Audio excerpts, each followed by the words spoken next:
Selamat datang di channel YouTube Pendeta Ebenezer Playmo. Jangan lupa subscribe.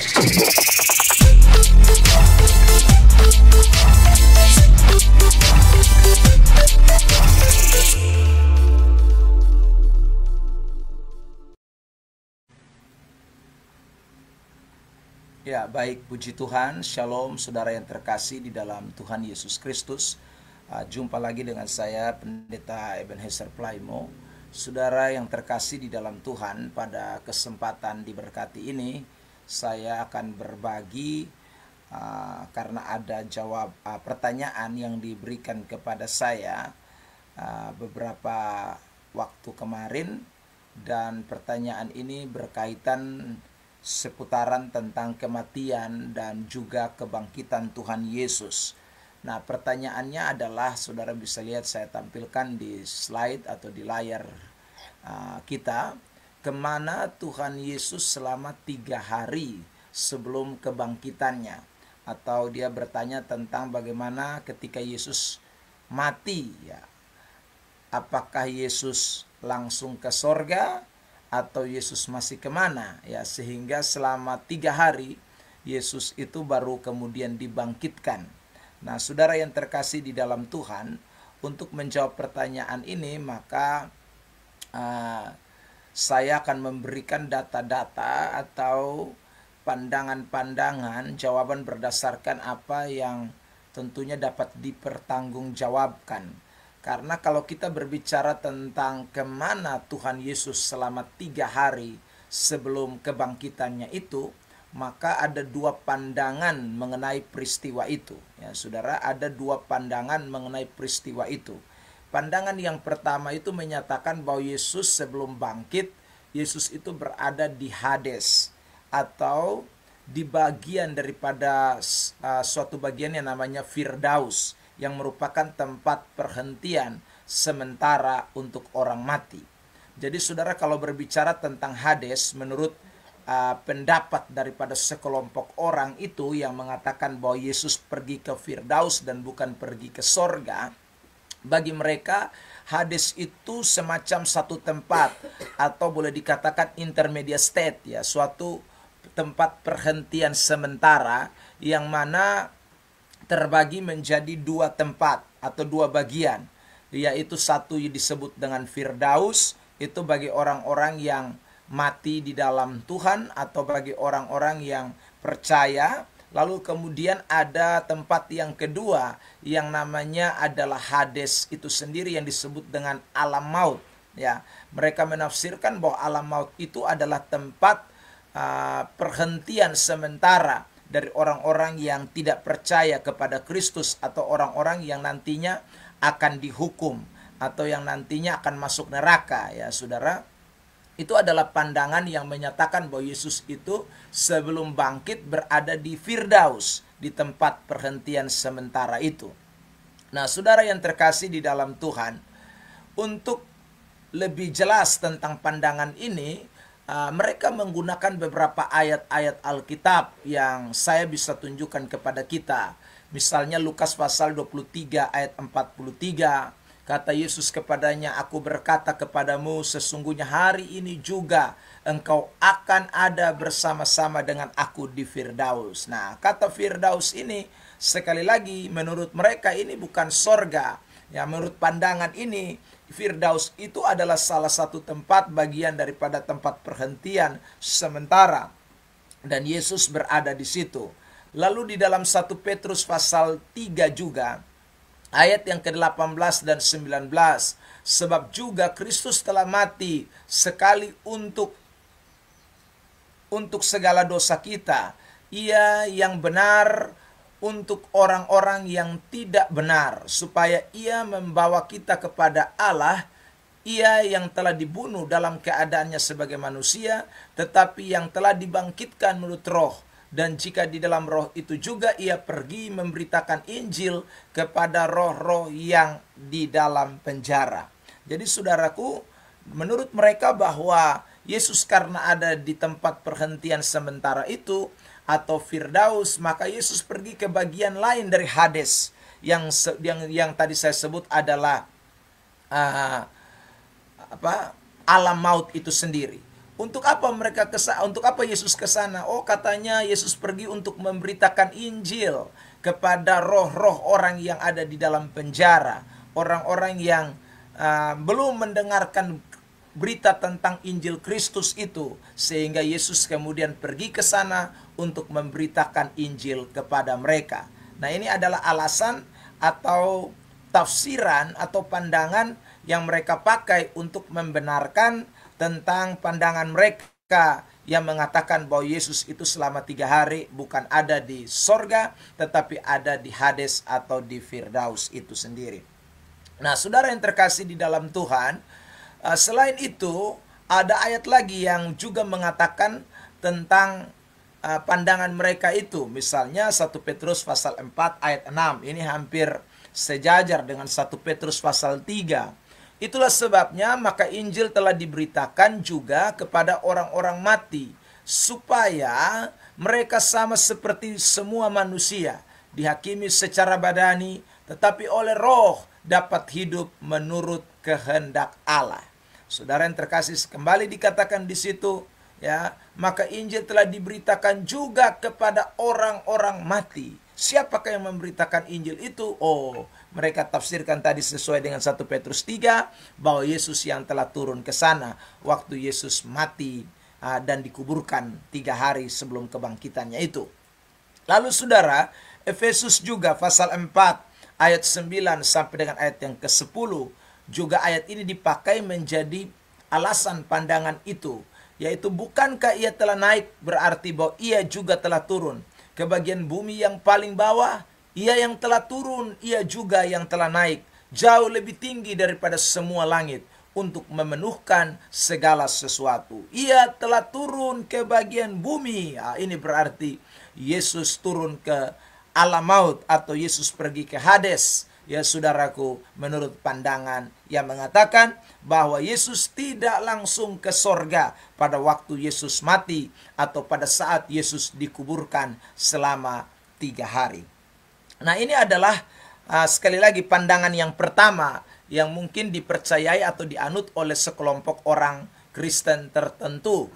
Nah, saudara yang terkasih di dalam Tuhan, saya sendiri tidak menganggap bahwa pandangan ini sebagai pandangan yang alkitabiah, atau saya tidak mau memakai pandangan ini untuk mendasari pernyataan tentang di mana Yesus 3 hari sebelum dia dibangkitkan.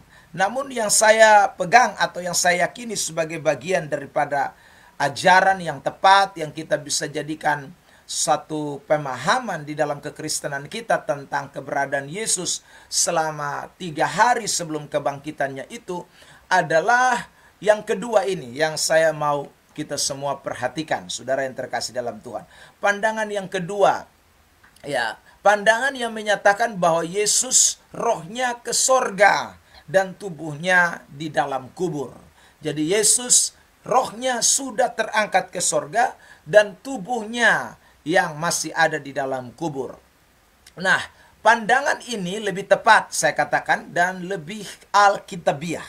Mengapa saudara yang terkasih di dalam Tuhan? Saya akan memberikan beberapa alasan tentang bahwa pandangan ini patut kita anggap sebagai pandangan yang tepat dan alkitabiah. Ada beberapa alasan yang saya mau kemukakan.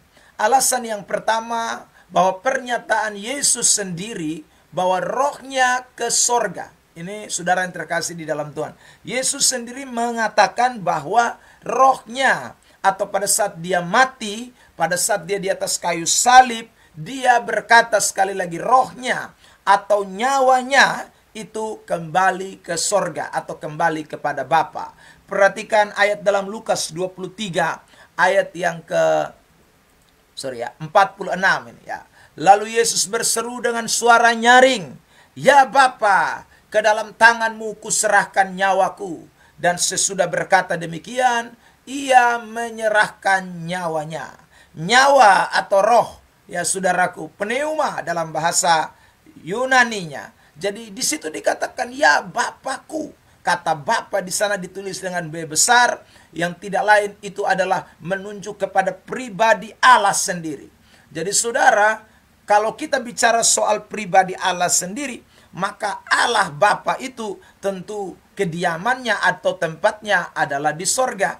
Karena itu kalau Yesus berkata, ya Bapakku, ke dalam tanganmu kuserahkan nyawaku, itu berarti Yesus sendiri sedang menyatakan bahwa dia akan berada bersama-sama dengan Bapa di sorga. Nah, saudara yang terkasih di dalam Tuhan.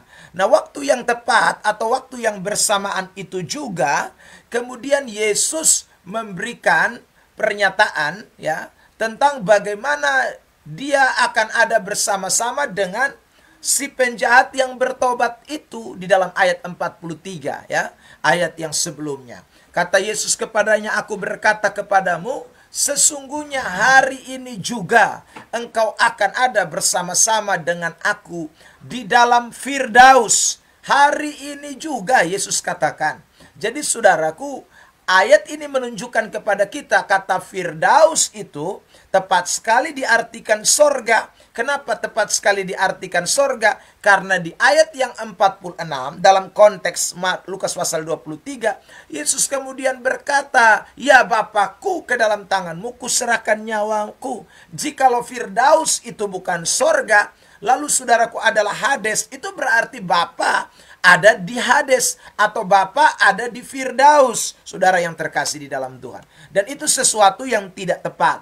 Itu sesuatu yang tidak bisa dijadikan secara logika pun sudah tidak masuk akal. Secara logika pun tidak bisa diterima. Karena bagaimana saudara satu pribadi atau satu orang itu berada di dua tempat ya yang berlainan. Itu sesuatu yang mustahil, itu sesuatu yang impossible.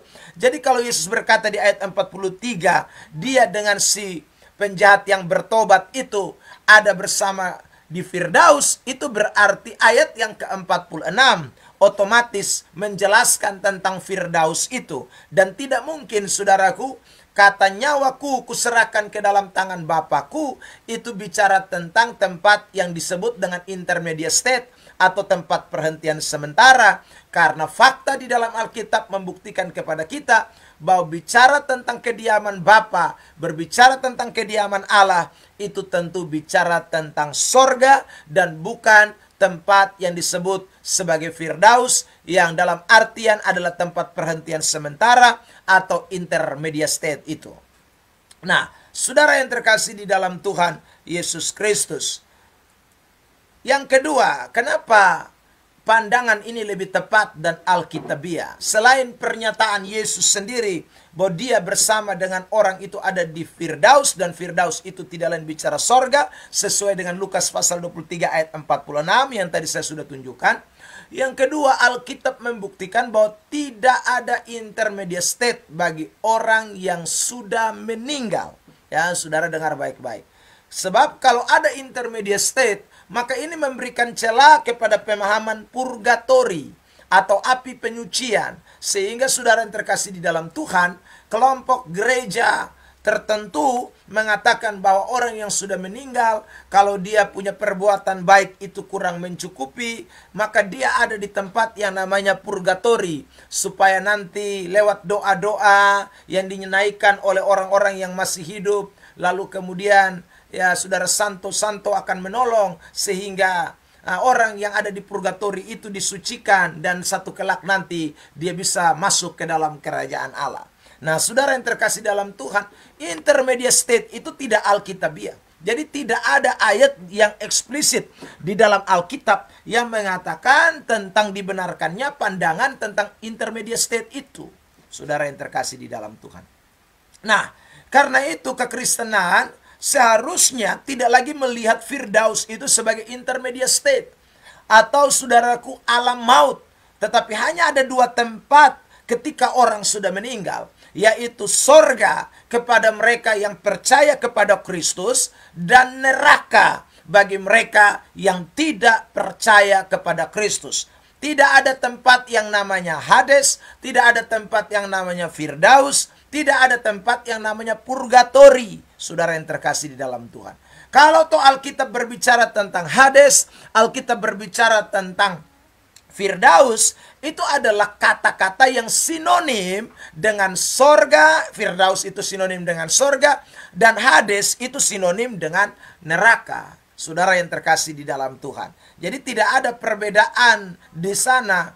Nah, saya mau tunjukkan kepada kita semua ayat-ayat yang membuktikan bahwa memang tidak ada intermediate state itu, atau tidak ada yang namanya saudaraku, tempat perhentian sementara. Sehingga waktu Yesus mati, dia tidak lagi perlu ke intermediate state, tetapi rohnya sekali lagi ada di sorga. Dan saudara yang terkasih di dalam Tuhan, rohnya di sorga, tubuhnya ada di kubur. Nanti pada hari yang ketiga baru akan dibangkitkan, sehingga dia mengenakan tubuh kemuliaan, tubuh yang tidak fana, tubuh yang juga akan dikenakan oleh saudara dan saya waktu kita juga dibangkitkan pada hari kedatangan Tuhan yang kedua kali, atau pada waktu sangkakala Allah dibunyikan, sesuai dengan 1 Tesalonika pasal yang keempat. Jadi saudara yang terkasih dalam Tuhan, tidak ada itu intermediate state, ya saudara. Sebab kalau kita memahami ini, maka kita akan tahu persis bahwa kita juga demikian. Nanti kita mati, roh kita kembali ke sorga, lalu tubuh kita ada di dalam kubur, ya saudaraku. Tetapi Alkitab berkata dengan jelas bahwa sewaktu kedatangan Tuhan yang kedua kali, atau pada waktu sangkakala yang terakhir itu ditiup, maka orang-orang yang mati di dalam Tuhan akan lebih dulu dibangkitkan. Dan seturut dengan 1 Korintus pasal yang ke-15 itu, kita akan mengenakan tubuh kemuliaan. Yesus adalah kebangkitan yang sulung, dikatakan dia sudah memperoleh saudaraku tubuh kemuliaan itu. Nah, kalau dikatakan kebangkitan yang sulung, itu berarti ada kebangkitan yang kedua dan yang ketiga.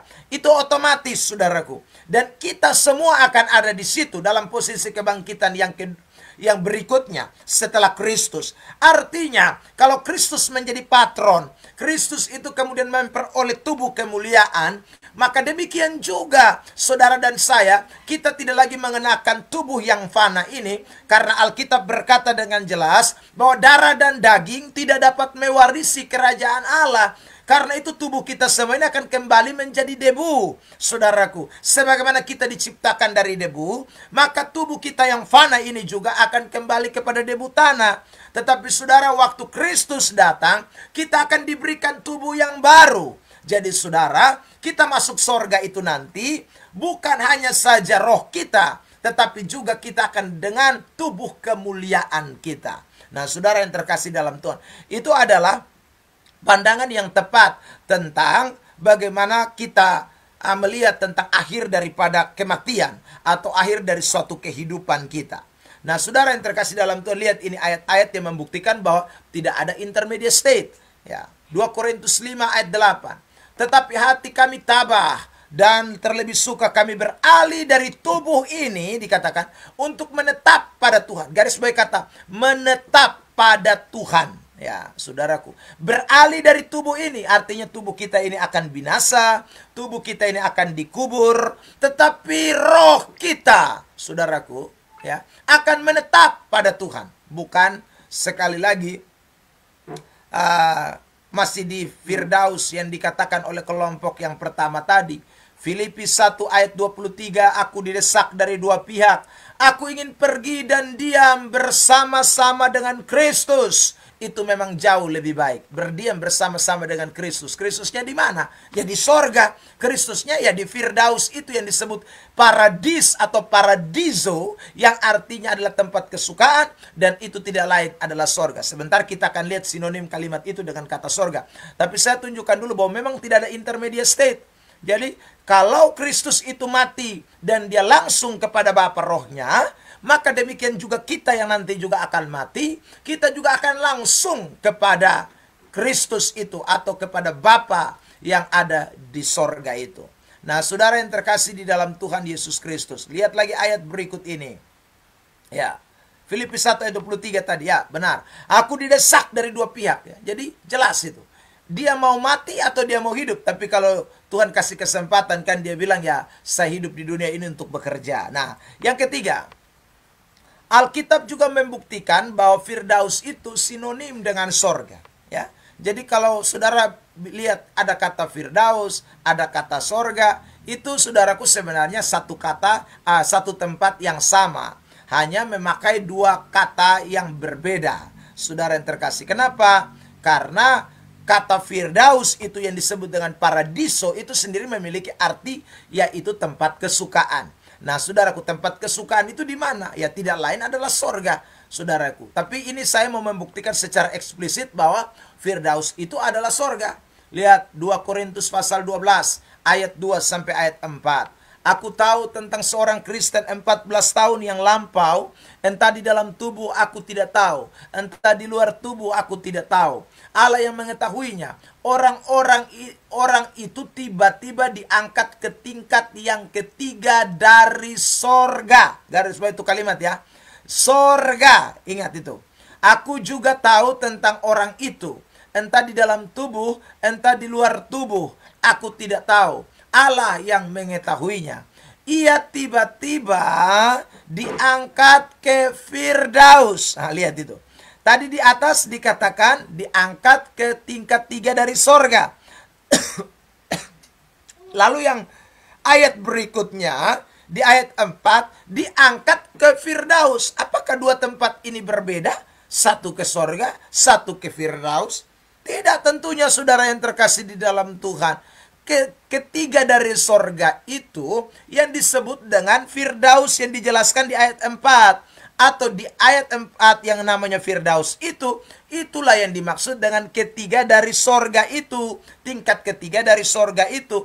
Jadi ini dua kata yang sering dipakai secara terbalik atau secara bolak-balik. Kadang-kadang dipakai kata sorga, kadang-kadang dipakai kata Firdaus, saudara yang terkasih di dalam Tuhan. Nah, lebih jelas kita lihat di dalam kitab Wahyu, pasal yang kedua, ayat yang ke-7. Saudara lihat ayat ini ya. Siapa bertelinga hendaklah ia mendengar apa yang dikatakan Roh kepada jemaat-jemaat. Barang siapa menang, dia akan kuberi makan dari pohon kehidupan yang ada di Taman Firdaus Allah. Nah, garis bawah itu. Di Taman Firdaus Allah, ada di sana pohon kehidupan. Nah, pertanyaannya sederhana. Taman Firdaus Allah yang ada pohon kehidupan itu di mana? Di sorga kah? Atau di tempat yang lain? Sesuai dengan pandangan orang-orang yang mengatakan bahwa Firdaus itu bukan sorga. Mari kita lihat sekarang penjelasannya di ayat 22. Ya, pasal 22 ayat 14. Berbahagialah mereka yang membasuh jubah mereka, akan memperoleh hak atas pohon-pohon kehidupan, ya, masuk melalui pintu-pintu gerbang ke dalam kota itu. Kota itu kota mana, saudara yang terkasih dalam Tuhan? Itu tidak lain Yerusalem baru, dan Yerusalem baru itu adalah sorga, saudaraku. Jadi kalau ada pohon kehidupan di sorga, lalu Wahyu pasal 2 mengatakan ada pohon kehidupan di Firdaus, Taman Allah itu, maka saudaraku, tidak lain Firdaus yang dimaksudkan, itu adalah sorga itu sendiri. Jadi tidak mungkin ada dua tempat, lalu kemudian ada tumbuh dua pohon kehidupan, saudara yang terkasih di dalam Tuhan. Ya, jadi itulah yang membuat kita sekali lagi meyakini bahwa pandangan bahwa Yesus selama 3 hari itu berada di mana, jawabannya tepat. Bahwa Yesus rohnya berada di sorga, lalu kemudian tubuhnya ada di dalam kubur, saudaraku. Nanti setelah 3 hari, baru tubuhnya dibangkitkan, dan dia kemudian mengenakan tubuh kemuliaan. Tetapi saudara yang terkasih di dalam Tuhan, kita tentunya harus memberikan jawaban untuk mengkanter ayat-ayat yang tadi dipakai menjadi alasan daripada pandangan yang mengatakan Yesus itu ada di Firdaus, bukan di sorga. Atau ayat-ayat yang memberikan pandangan bahwa Yesus tidak langsung ke sorga. Nah, ini saya akan memberikan kanternya atau jawaban atas ayat-ayat yang tadi dipakai dalam pandangan yang pertama itu. Bahwa pandangan yang pertama itu menggunakan ayat-ayat itu dalam menafsirkan secara tidak tepat, saudara yang terkasih di dalam Tuhan. Nah, mari sekarang kita ikuti alasan yang keempat ini, saudaraku. Tentang bagaimana kita mau melihat ayat-ayat itu, ya, menjelaskan ayat-ayat itu yang seolah-olah mengatakan Yesus belum pergi ke sorga. Ya, yang pertama saya ingin munculkan dulu Yohanes pasal 20 ayat 17 ini, ya. Kata Yesus kepadanya, janganlah engkau memegang aku, sebab aku belum pergi kepada Bapa. Ya, tetapi pergilah kepada saudara-saudaraku dan katakanlah kepada mereka bahwa sekarang aku akan pergi kepada Bapakku dan Bapamu, kepada Allahku dan Allahmu. Oh, saudara yang terkasih, waktu orang membaca Yohanes 20 ayat 17 ini, kemudian seringkali ditabrakkan dengan Lukas pasal 23 ayat yang ke-46 tadi yang mengatakan bahwa ke dalam tanganku kuserahkan nyawaku, saudara, ke dalam tangan Bapa kuserahkan nyawaku. Itu menjadi pertentangan dengan Yohanes pasal 20 ayat 17 ini. Mereka bilang dia belum pergi ke sorga. Buktinya Yohanes pasal 20 ayat yang ke-17. Yesus bilang sama Maria Magdalena yang pergi ke kuburnya itu, jangan engkau pegang aku, sebab aku belum pergi kepada Bapa. Nah, ingat baik-baik, ayat ini ketika dibicarakan, Yesus sudah mengalami kebangkitan. Kalau Yesus sudah mengalami kebangkitan, itu berarti Yesus sekarang, saudaraku, memiliki tubuh kemuliaan. Ya. Jadi, yang Yesus maksudkan di dalam teks ini, itu tidak lain, saudara yang terkasih di dalam Tuhan, bahwa dia belum pergi kepada Bapa. Yang dimaksud adalah secara tubuh kemuliaan, bukan secara roh. Sebab roh, tadi kita sudah lihat di dalam Lukas pasal yang ke-23 itu, dia sudah pergi kepada Bapa di dalam roh. Tetapi sebagaimana sekarang tubuhnya sudah dibangkitkan dalam tubuh kemuliaan, maka saudaraku, dia akan pergi kepada Bapa di dalam roh dan tubuh. Bukan lagi hanya saja dengan tubuh, bukan hanya dengan roh saja, tapi sekarang roh dan tubuhnya. Semua mereka semuanya akan mewarisi atau ada bersama dengan Bapa di dalam kerajaan Allah.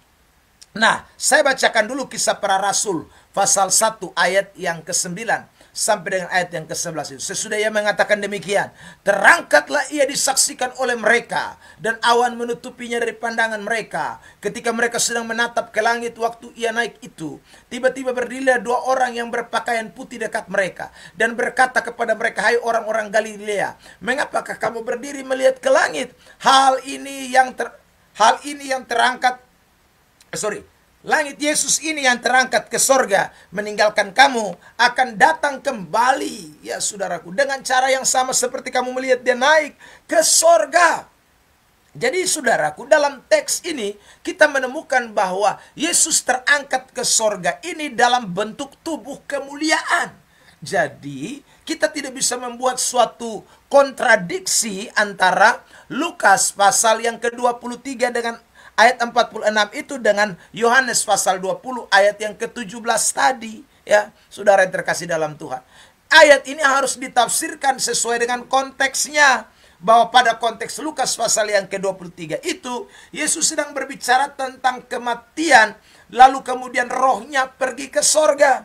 Tetapi di dalam Yohanes pasal 20 ayat 17, Yesus sedang berbicara tentang konteks kebangkitan tubuh kemuliaannya, dan kemudian dia pergi ke sorga. Itu sama seperti dengan saudara dan saya, manusia juga begitu. Waktu kita baca misalnya cerita tentang Lukas pasal 16 ayat yang ke-19 dan seterusnya, orang kaya dan Lazarus. Waktu Lazarus ada di pangkuan Abraham, saudara yang terkasih dalam Tuhan, itu Lazarus sudah di sorga. Lazarus sudah berada di sorga, tetapi apanya? Rohnya, ya saudara. Tetapi untuk sampai pada tubuh kemuliaannya juga nanti masuk sorga atau mewarisi kerajaan Allah, ya tunggu dong hari kebangkitan yang akan datang itu, yang masih rahasia, yang masih misteri, yang kita semua tidak tahu kapan. Yang pasti kalau hari kedatangan Tuhan itu nyata, maka Alkitab sudah memberikan jaminan yang pasti bahwa orang-orang yang mati di dalam Kristus akan dibangkitkan.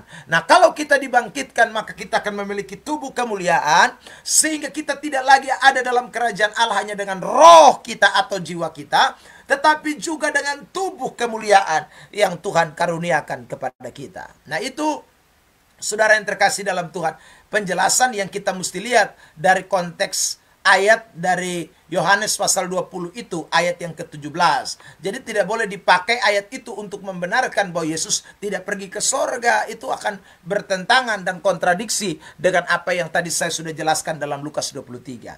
Begitu juga dengan Efesus 4 ya, ayat 9 sampai 10. Di sana dikatakan, bukankah ia telah naik, berarti bahwa ia juga telah turun ke bagian bumi yang paling bawah. Ia yang telah turun, ia juga yang telah naik jauh lebih tinggi daripada semua langit untuk memenuhkan segala sesuatu. Saudara yang terkasih di dalam Tuhan, hermeneutik atau cara menafsir Alkitab yang tepat itu adalah kita tidak boleh membaca satu ayat saja atau dua ayat saja lalu kita memberikan kesimpulan. Tetapi kita harus memperhatikan seluruh konteksnya, sehingga kita bisa menemukan makna yang sesungguhnya. Apakah yang dimaksud dengan bumi di sana, atau saudaraku yang dimaksud dengan di bawah bumi itu adalah bicara tentang kematian Kristus yang turun ke dalam alam maut, atau itu adalah suatu pernyataan yang membuktikan tentang inkarnasi Kristus ya, yang datang ke dalam dunia ini. Itu perlu kita perhatikan. Sehingga kalau saudara melihat ayat 7 sampai dengan ayat yang ke 9, saudara yang terkasih dalam Tuhan, atau 8, kita menemukan sebenarnya kata yang dimaksud oleh penulis yaitu Rasul Paulus. Ia tidak berbicara tentang bagaimana Yesus itu turun untuk menginjil ke dunia orang mati. Yesus itu tidak turun ke